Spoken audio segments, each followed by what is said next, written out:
culmination of 20 years, how do these villains start appearing? And there's been multiple answers, and that's what we're going to be investigating today, ladies and gentlemen. We're going to be detailing and discussing some various differences within the villains that are going to be appearing here, and that's what we're going to be focusing on. Hello, and welcome back to Pokemon Theory, the show where Professor Oak really isn't a professor, and going to the gym doesn't mean pumping iron.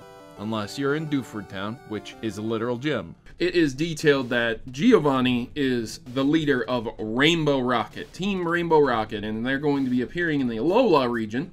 This isn't a metaphor, okay? It's literally his R is no longer red, it's rainbow colored. Now, this is inferred that he has Mewtwo because the original person that defeated Giovanni failed to defeat Giovanni, or perhaps something else happened. So, for example, this could be Giovanni from Gold and Silver instead of Giovanni from Red and Blue. This is the boss of Team Rocket, which is stated to be the one from the debut in Pokemon Red and Blue, not stating that this Giovanni is literally the one from Red and Blue, because Giovanni from Gold and Silver is also the one from Red and Blue.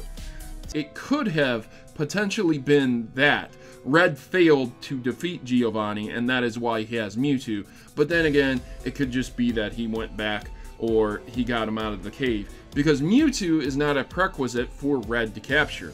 If you take Pokemon Origins as canon, Red did capture Mewtwo. And if you take the Alola region as, again, canon, the original Sun and Moon, that would mean that Red is there, meaning that Giovanni was defeated at one point in time because Red did not fail. So, it raises the question, which Giovanni is this? Now, it would, again, be implied and inferred that this is the original Giovanni because of the coloration, which matches up with the Earth badge. And it is stated here on the main website also, the leader, and was the leader of the Viridian City Gym, and stood in the hero's way countless times. Countless times. So, again, it could be inferred that he's coming from there.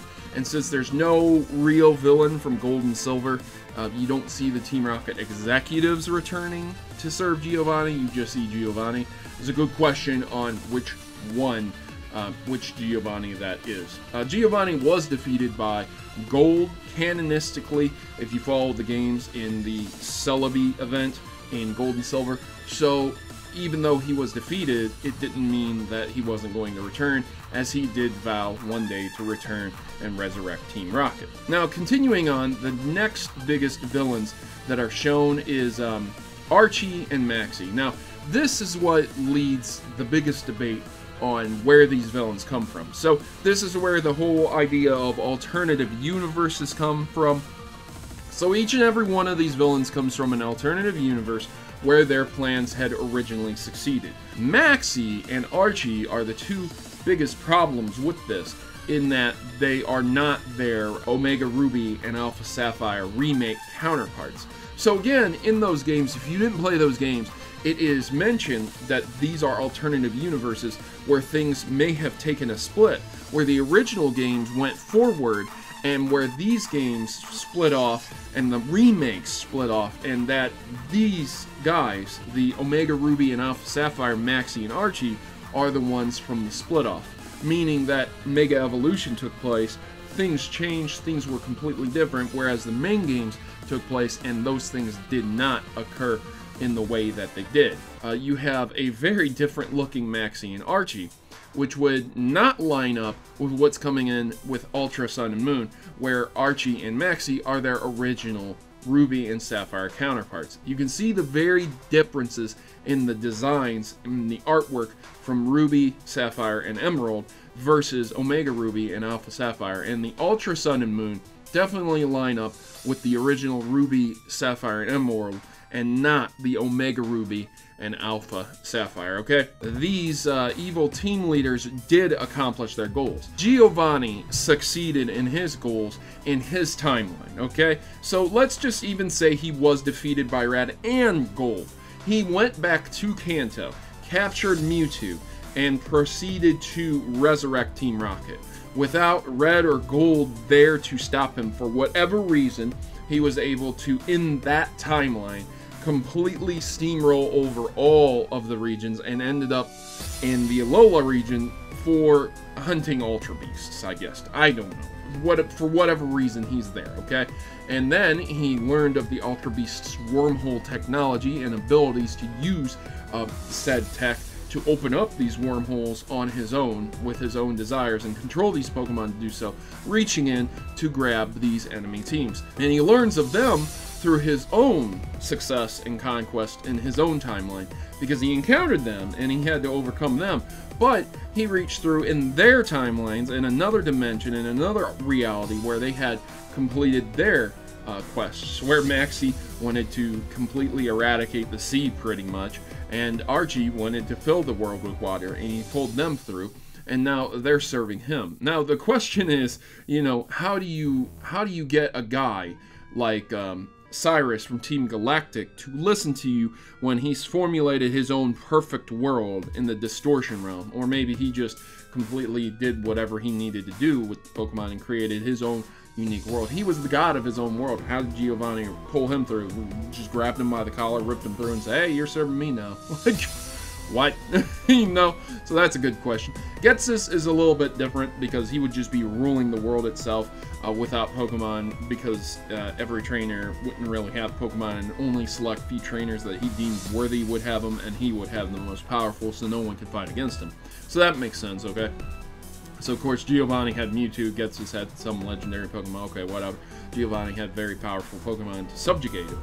And then of course you have good old Team Flare's boy, who wasn't really that powerful. He had a Gyarados with Mega Evolution, maybe he had Yveltal and Xerneas also. They all came together and said, hey, we're in this dimension now, I guess we'll serve Giovanni.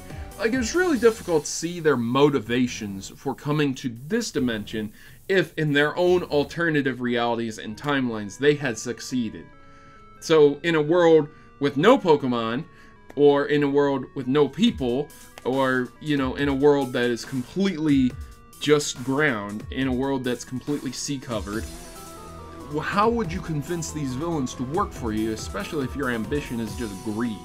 Being the most powerful trainer and the greediest trainer. All Pokemon serve humans. That's Giovanni, that's Team Rocket. If this is the alternative timeline idea, then what is the motivation for these alternative villains in their succeeded timelines to come through and help Giovanni? The truth is, the only way that Giovanni got the bosses to work for him was by manipulating them. He brought them to the Aether organization during that time period after they had succeeded in their plans. Likely he grabbed them immediately after they succeeded, because every time one of the evil leaders succeeded, the player would stop them immediately after they succeeded their goals and stop what final consequences came of their succession. So in the case of Maxie or Archie, the player would defeat Groudon, Kyogre, and calm whatever destruction that they had caused, and so on and so forth for the remaining leaders.